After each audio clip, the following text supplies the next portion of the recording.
Do you remember what happened with Chompy? That weird Kickstarter synthesizer that looked like a mix between a toy keyboard and Mr. Frundles from Rick and Morty? Yeah, me neither.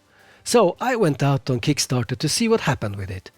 And when I was there, I found a bunch of old Kickstarters that never came to be. Here are 6 synths that never became real, with every new entry becoming increasingly absurd and funny. Let's begin with something that actually is a proper synthesizer. Nucleus was, possibly still is, a synth in desktop format. It looks like someone with a hardcore fetish for hardware oscilloscopes designed it. The Nucleus is a hybrid synthesizer in more than one aspect. Firstly, it has both analog and digital oscillators, with space for user waveforms. And secondly, it blends the ideas of both East and West Coast synthesis, which is a pretty interesting idea, as the two philosophies are kind of opposing each other. East Coast starts with a complex oscillator and makes it less complex. West Coast starts with a simple oscillator and makes the signal more complex. But it was the modulation system that was the heart of the Nucleus, with 50 sources and 30 destination. So yeah, it sounds like something really fun to make sounds on. Although the Nucleus was monophonic, the developer had plans for making it duophonic, with up to 4 LFOs and built-in effects.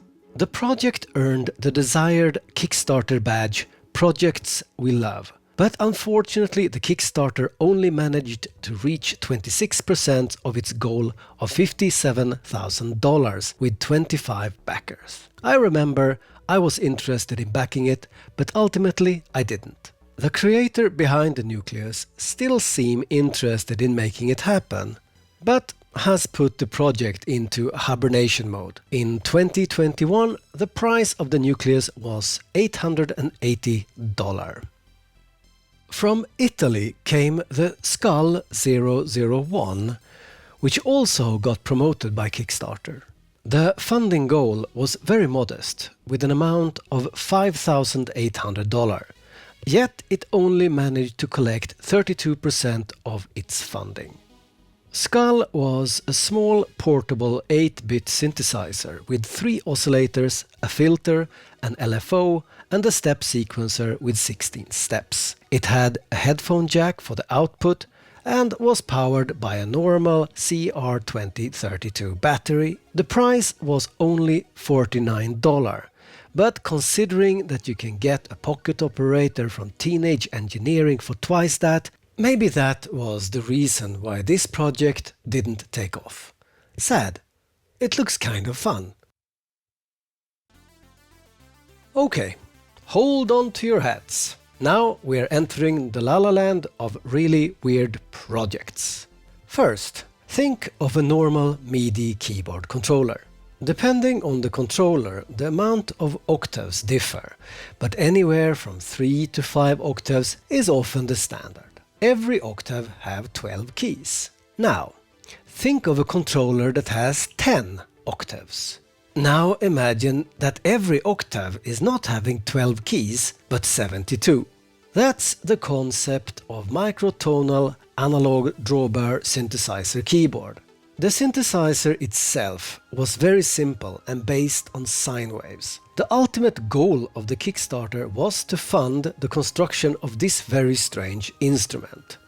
The backers got rewards such as the inventor's eternal gratitude, being on his mailing list, and digital downloads of the music he would create with the synthesizer. The cost of the project included materials for building the synth, as well as a microphone, a video camera and video editing software. The funding goal was set to $10,000, of which the inventor managed to get $273. Lobster Claws was a project that never came further than being a cool idea and a low polygon render of the hardware. But if it would have become real, it would have been worthy of a medal of knighthood from Metasonics, the eternal lords of weird. The synth would be based on two oscillators, influenced by the magnetic interference from a CRT tube. Yes, you heard that correctly. We are talking about old television tubes here. Although the project only collected $21 from the goal of $3,250, the ambitions were set high. Rather than relying on pre-existing tubes, the inventor wanted to invest in a glass-blowing kit to create his own tubes. In the Kickstarter graveyard of failed projects, lobster claws was described to revolutionize analog effects processing standards. I am sure it would have.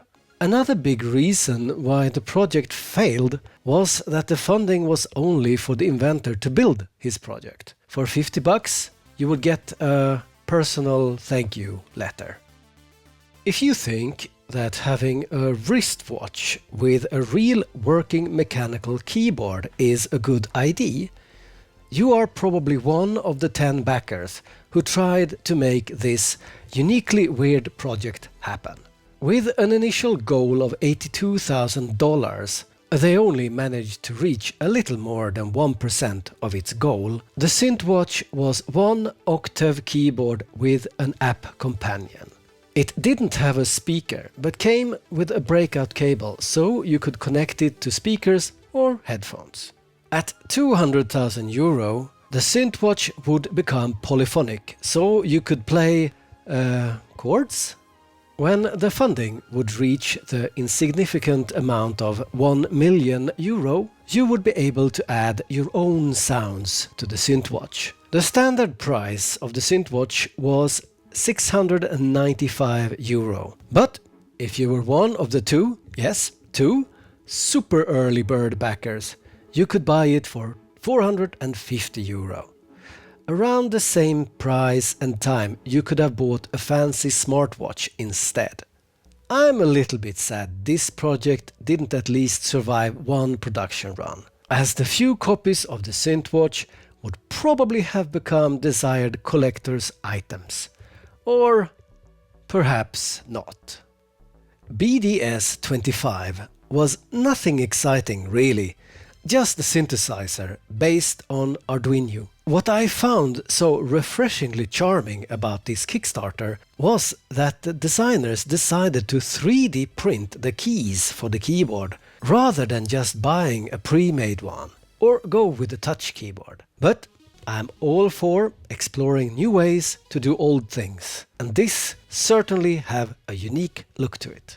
The Ensoniq Sampler emulator was meant to replicate the sound of Ensoniq hardware. Initially, the project was to replicate the effect processor DP4, but was meant to further on include the EPS and ASR hardware samplers. The final result would have become a plugin for Windows and Macs and would have been compatible with old floppies, including the famed Waveboy effects discs. Personally, I am a huge fan of the sound of old Ensoniq samplers, and I hope that a project like this will appear again in the future. So, what happened to Chompy? Chompy was a very successful Kickstarter campaign that reached funding of over $1.2 million, which is quite impressive as the goal was only $30,000. Today, Chompy is a project in full swing and is getting new updates and new cool special editions. Next, I will take a look at exactly this, some of the coolest Kickstarter campaigns ever. But until then, thank you for listening.